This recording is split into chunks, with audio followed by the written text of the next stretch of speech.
Manfred Engeli a dirigé pendant de nombreuses années, une vingtaine en fait, un centre de relations d'aide dans la région de Berne, en Suisse. Il vient de publier un petit livre qui s'intitule Makarios ou En route vers le bonheur. Et c'est de ce petit livre que nous allons discuter ensemble avec lui aujourd'hui. Manfred Engeli, bonjour. Bonjour. Ce petit livre Makarios, c'est en fait un peu le fruit de votre accompagnement d'une vingtaine d'années, on peut dire ça comme cela?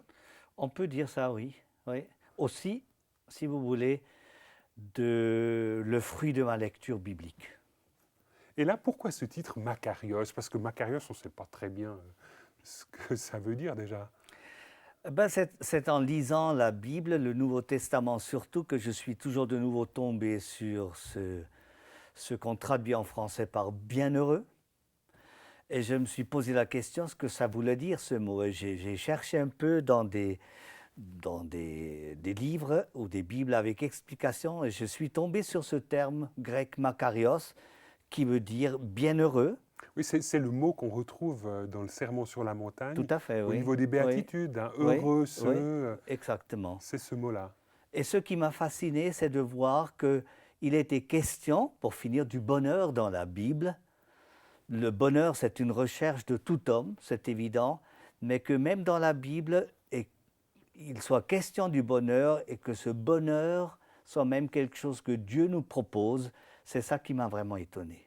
Alors pour lancer cette émission, puisque nous sommes avec Vitamine B, nous avons l'habitude de lire un texte biblique. Je vous propose d'en lire un maintenant. Jésus s'adressa à ses disciples et leur dit: Ne vous inquiétez pas en vous demandant qu'allons-nous manger, avec quoi allons-nous nous habiller. La vie vaut bien plus que la nourriture, le corps vaut bien plus que le vêtement. Considérez les corbeaux, ils ne sèment ni ne moissonnent, ils n'ont ni cave ni grenier, et Dieu les nourrit. Vous valez bien plus qu'eux. Ne vous faites pas de soucis au sujet du manger et du boire, et ne vous tourmentez pas pour cela. Toutes ces choses, les païens de ce monde s'en préoccupent sans cesse, mais votre Père sait que vous en avez besoin.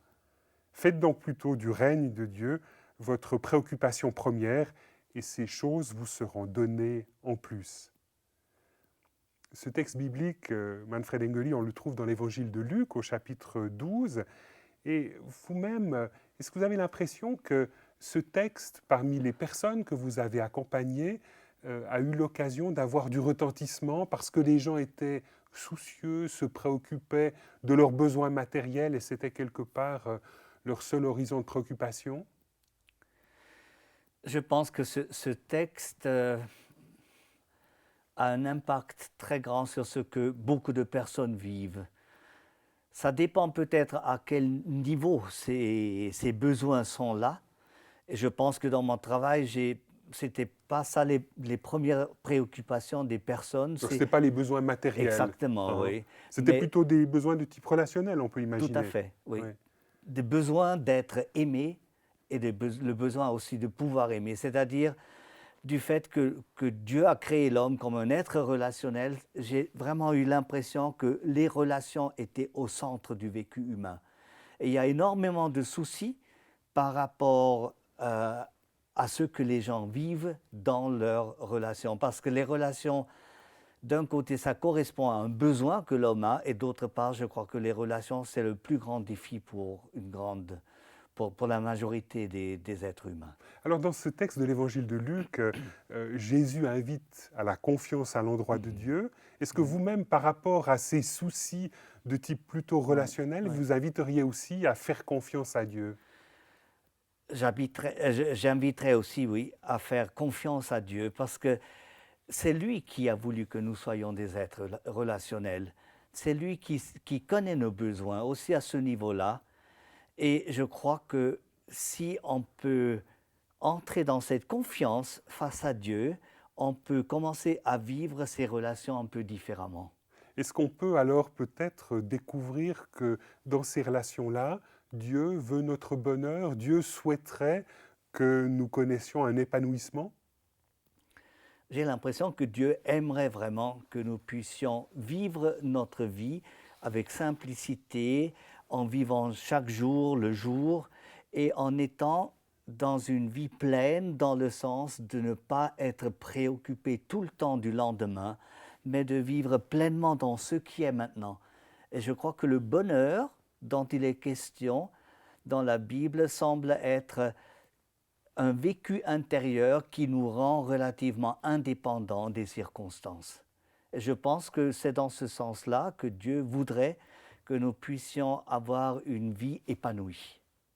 Mais là, au niveau du discours que vous tenez, au niveau de la représentation de Dieu que vous proposez, elle n'est pas toujours extraordinairement courante, dans le sens où souvent on aurait l'impression que Dieu veut plutôt notre malheur. Souvent, en langage un peu populaire, on dit « Qu'est-ce que j'ai bien pu faire au bon Dieu pour qu'il m'arrive une telle tuile ?» Donc derrière cela, il y a une représentation de Dieu plutôt comme à l'origine des mots qui pourraient me toucher, qui pourraient m'atteindre. Je pense que c'est la réalité du vécu de beaucoup d'êtres humains.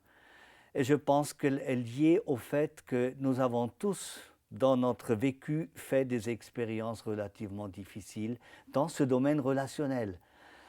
Peut-être même face à Dieu, parce qu'on avait des attentes. Je pense à un homme avec qui j'ai une fois parlé de la foi et qui m'a dit « J'ai un vécu dans mon enfance, j'avais besoin de quelque chose qui me semblait si important.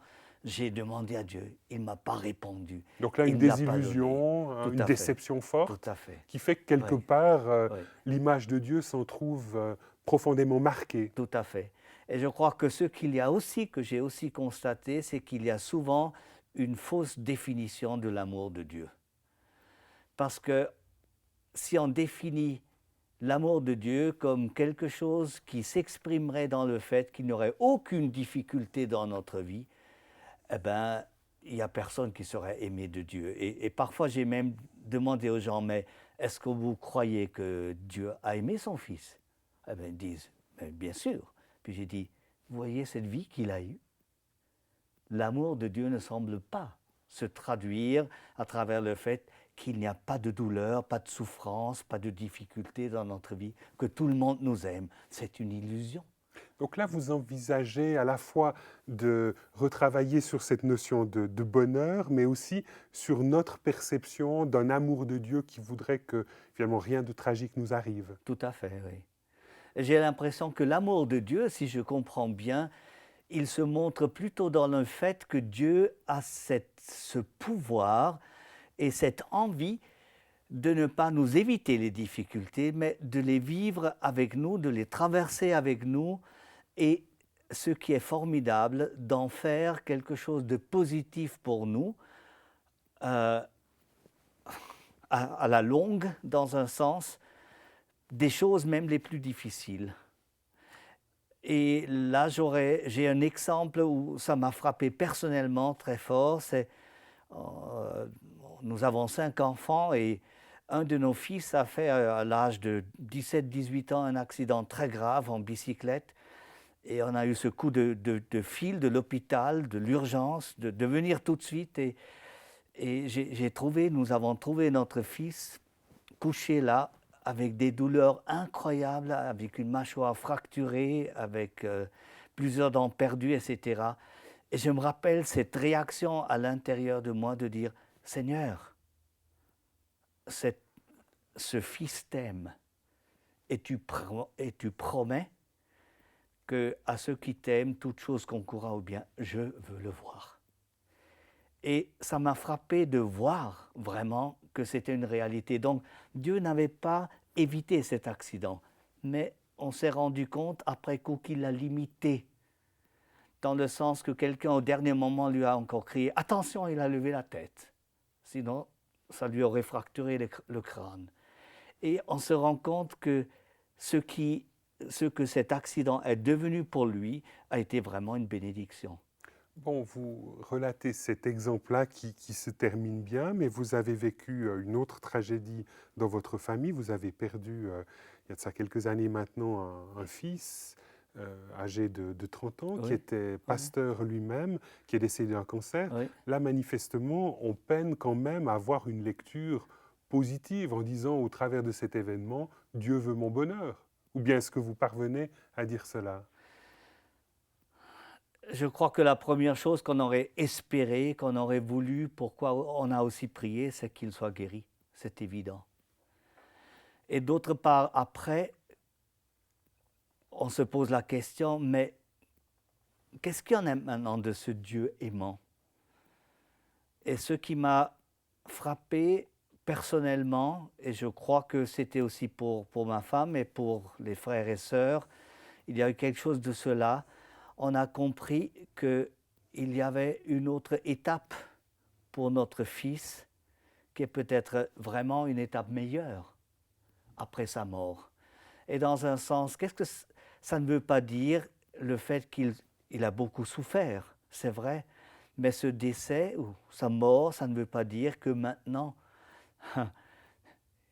il a comme perdu quelque chose. Dans un sens, je crois qu'il a gagné quelque chose. Et si je pense à la manière comment il s'est approché de cette mort, je me rappelle d'une phrase qu'il a dite qui exprime pour moi ce choix qu'il a aussi fait. Il a dit « Maintenant, je veux aller vers mon Père ».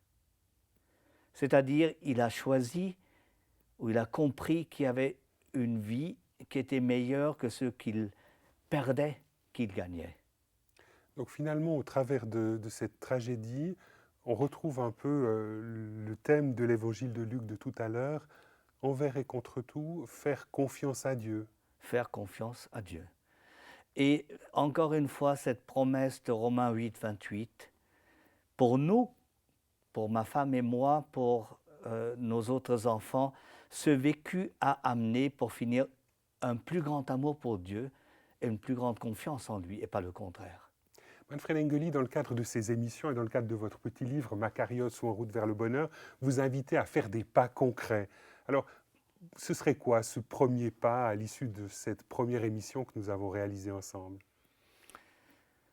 C'est peut-être quand même de prendre, peut-être en commençant par un domaine très précis, et peut-être pas par le domaine le plus difficile de sa vie, mais par un domaine pas trop difficile, de prendre une fois cette décision et dire « Seigneur, dans ce domaine-là, je me décide à te faire confiance ».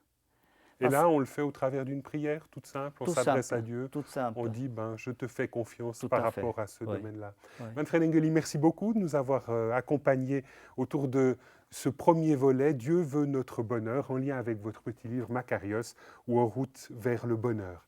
Madame, Monsieur, merci de nous avoir suivis, nous nous retrouverons bientôt. Au revoir.